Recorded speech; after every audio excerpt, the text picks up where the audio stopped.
Breakfast at Tiffany's. Yo, what's up, Lakers fan? Welcome back to another episode of Breakfast at Tiffany's. The Lakers just pulled off a massive team win in Toronto. 123 to 120. Short-handed. Lucas back in Slovenia welcoming his second kid, a very lovely daughter. Welcome to the world, baby Doncic. And Marcus Smart still dealing with his back. But we have the coolest thing happen tonight. The Lakers won at the cost of LeBron losing his 10-point strike. I would say it's totally worth it. Let's get into what happened. So, LeBron James, he set up Rui Hachimura for the game-winning triple. Corner kick out. Rui Hachimura made the game winner. I honestly love that LeBron chose to end his own 10-point streak with the pass. He's the one who made the assist that sealed the win. That's LeBron James. He made the right read, the right decision. Even with a 1,297 game streak on the line. Yeah, but you gotta respect that. A left-handed pass, perfect timing, completely unselfish. Yes, ending the streak on the right play. I love the choice from him. As Coach JJ said, yeah, he was aware of the record, but he was trust-free because that was the best shot, the best choice, the best thing that could happen on the court at the moment. He could have just forced something and take it into overtime, but Nick speaks to who he is. He wants to win the right way. He cares about the team. And you really do have to respect LeBron. That's LeBron James. He tries to make the right play for his entire career, and this is the best example. What a goal stands for. For me, it's somehow a really poetic way to end the streak. I mean, it's the most LeBron way. He's LeBron James. His entire career, he's not only known for scoring, but also his elite playmaking skill. So, the pass, he made countless that kind of pass in his whole career. But this one is just remarkable. He used the most LeBron way to secure the win for the team. Yes, I love that. When they asked him after the game, he said he had zero regrets. No, LeBron said we won't. So, I'm personally pretty amazed to see he became a really team player at this moment. This is a long streak for him. It started back in 2007. Almost 20 years. The longest in NBA history by a mile. Like MJ stopped at 866 and Curry at 787. Karl Malone at 575. And LeBron took it to 1,297. And he let it end on a pass because Rui Hachimura had the best shot in that moment. And LeBron didn't hesitate, just playing the game the right way. I've done that my whole career. That's who he is. I love it. I could see the Lakers are just cooking something special, especially in the team chemistry part. Everyone started to care more about the team.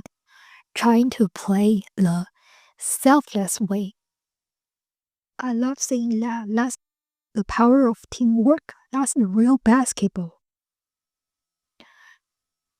But one thing here is the shooting continues to be rough for LeBron. He went 4-17 from the field and missed all 5 of his threes. It's clear he's still searching for the reason.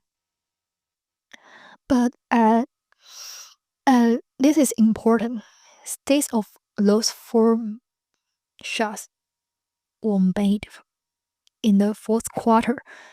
So, he didn't really stop trying to score. He kept attacking, like he just trying to keep the record in some ways, in my opinion. But he made the right call in the end of the game. That's really impressed me. Just trying to find the right way to help the team.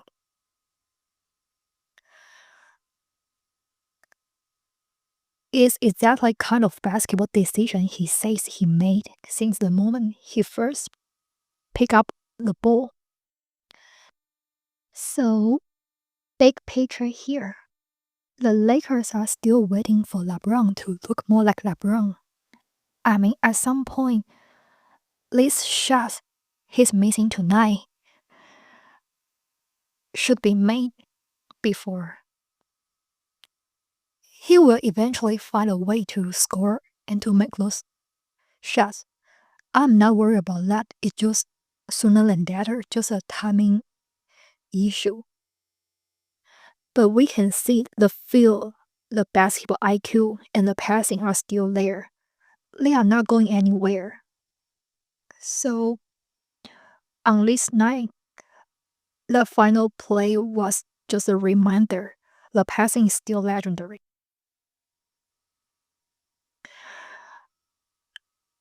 So, besides LeBron, this was also an Austin Reaves show. 44 points, 11 assists, 5 rebounds. Monster performance.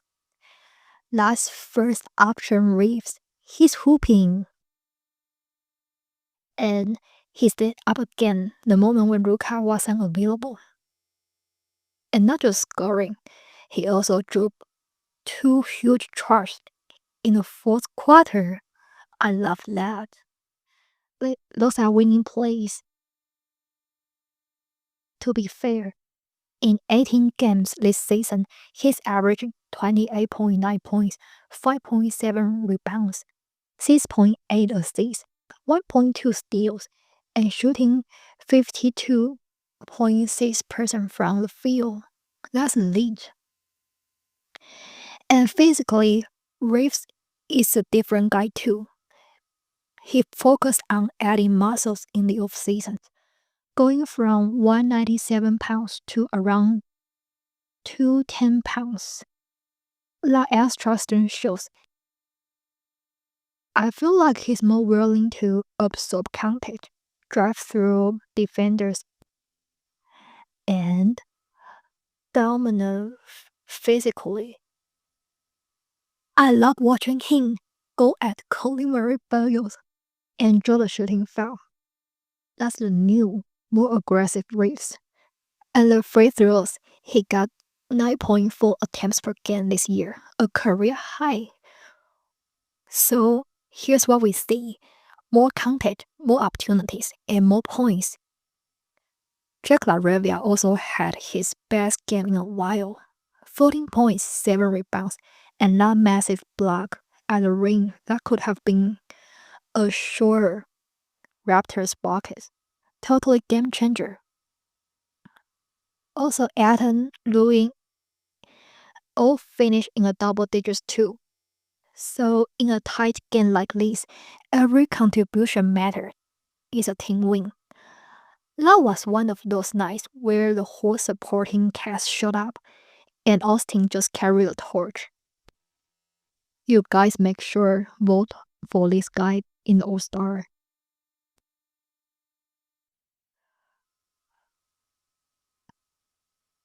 But at the other side, I still feel speed and athleticism are still real issues for this team. And that's part of why this game was so tight. The Raptors are not pushovers, tough squad. Especially we didn't have Luka and Marcus tonight. Very short-handed. But one thing I'm happy to see is that the Lakers had to dig deep and stay resilient the whole way. With 7 ties and 10 lead changes, it could have gone either way. One thing I really like about this game was JJ's adjustment to the lineup. He gave Abdul Thiero and Nick Smith Jr. real minutes. Abdul finished with 4 points, 1 rebound, and is an offensive rebound, 1 assist and 1 steal in just 10 minutes. He had a slick move against Grady Dick and made some solid defensive plays against Brandon Ingram. And with Luka out, Nick Smith Jr. stepped up in ball handling duties and hustled all over the floor. I'm impressed by his perimeter defense, and he made 2 big steals, one in the first quarter, picking off a bad pass from Jamal Sheet to Dick, and another in the third, stripping Dick and sprinting back for a fadeaway jumper to secure 2 points. I have to say again, plays like that matter in a close game. Hustle, awareness, and finishing.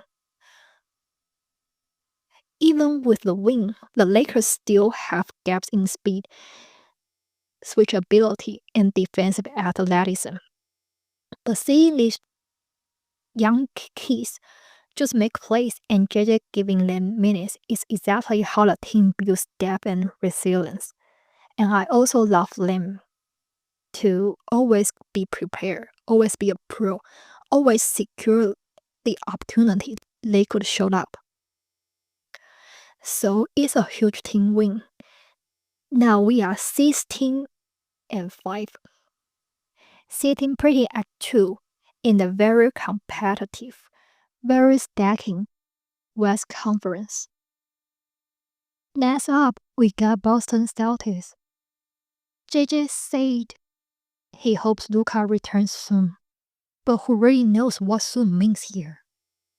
With Boston looming tomorrow and a lot of Lakers potentially on the sidelines, Luka probably isn't back yet. LeBron is not clear for back-to-backs, and it's hard to see Smart getting back either. So this makes this Toronto win even bigger. The rest of this Eastern road trip schedule doesn't get any easier. Against Boston and Philly are not just tough because of the venues. These teams play at lightning pace and bring all sorts of challenges. So take Boston tomorrow. They just blew out DC 146 to 101, even without Jalen Brown. He's sick, non-COVID illness. Derrick White dropped 30 points, 5 for 12 from deep.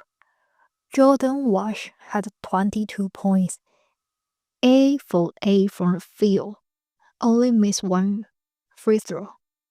And Peyton Pritchard had 20. Both Derrick White and Pritchard have been on fire lately. Pritchard just crushed the Caps the other day, and Derrick White was huge against the Pacers, and also tonight's game against DC. But you know it's DC, so yeah. These guys attack the perimeter relentlessly, and Boston's top actions are super sophisticated. Like Jalen Brown always match with 2 shooters, creating angles off switches. So it's going to be a serious test for LA's defense. Then Sunday in Philly, their defense has been shaky, sure, but they can score in bunches. Tyrese Maxey. He has a crazy speed, and he just had 35 points against Golden State just a few hours ago, including a clutch block. And also VJ Edgecombe, he a game winner. Let's taste the Lakers in a totally different way. And there's still a mystery here. The Lakers haven't won a game since 2018 in Philly. I don't know why, but let's see. But I already circled this one as a loss. But what I love about this stretch is the speed factor. All these teams just play fast, aggressive basketball, and that's exactly the kind of challenge the Lakers need to keep building chemistry, rotations, and resilience. So there you go. Personally, I feel like this was one of the best games of the season.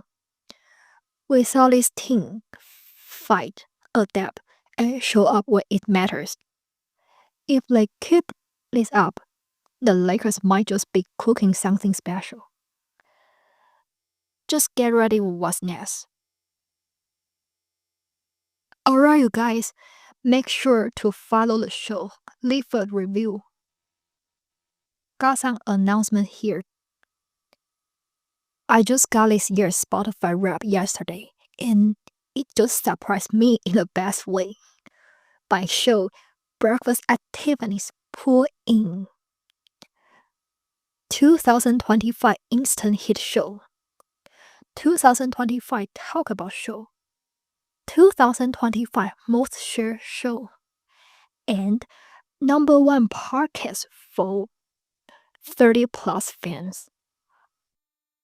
Shout out to everyone who listen or share, like, or whatever you do. You and all are the real ones. Alright, we are cool to take anything, win or lose. I'll try my best to keep your Lakers timeline fun. You know I always wish you have a great day. Let's kick Boston's ass tomorrow.